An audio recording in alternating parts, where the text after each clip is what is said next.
ప్రజల కొరకు ప్రాణం పెట్టేవాడే ప్రజానాయకుడు.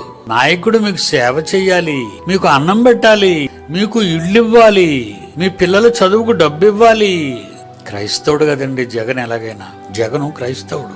ఏ గుణాలు ఆ పిల్లాడిలో వచ్చాయి, ఇవే గుణాలు. వాళ్ళ నాయనమ్మండి చాలా భక్తిపరురాలు. ఇంకా వాళ్ళ అమ్మని మీరు చూస్తుంటారు, బైబిల్ పట్టుకొని వేదికలో ఎక్కుతుంటది. జగన్ వాళ్ళ అమ్మగారు క్రైస్తవ కుటుంబం గనక క్రీస్తు గుర్తు వచ్చేస్తాడు వాళ్ళకి. అందుకే నిజంగా చెప్పండి, ప్రపంచ దేశాలలో రాష్ట్రాలలో ఎక్కడా జరగని ప్రజాసేవా కార్యక్రమాలు ఒక్క ఆంధ్ర రాష్ట్రంలో మాత్రమే జరుగుతున్నాయి. ఎందుకంటే అతను క్రైస్తవుడు గనుక. నా సలహా, ఒక క్రైస్తవ పండితునిగా మీరెవ్వరికి ఓట్లు వేయకండి. దేవుని సన్నిధిలో నిలబడి చెప్తున్నాను మీతో, మీరు ఒకవేళ ఓటు వేస్తే జగన్కు తప్పకుండా ఓటు వేయాలి.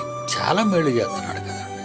అమ్మ ఒడేట, అమ్మ ఒడంటే అమ్మ గర్భవతి బిడ్డను కనగానే ఒడిలోకి బిడ్డ రాగానే డబ్బిచ్చేయాలా, డబ్బిస్తున్నాడు. పిల్లలు బడి, మున్సిపాలిటీ బడిలో ఉన్నారు. మన పిల్లలు చదివించుకునేవాళ్ళం కాదు, పెద్ద పెద్ద స్కూల్లో చదివించుకునేవారు.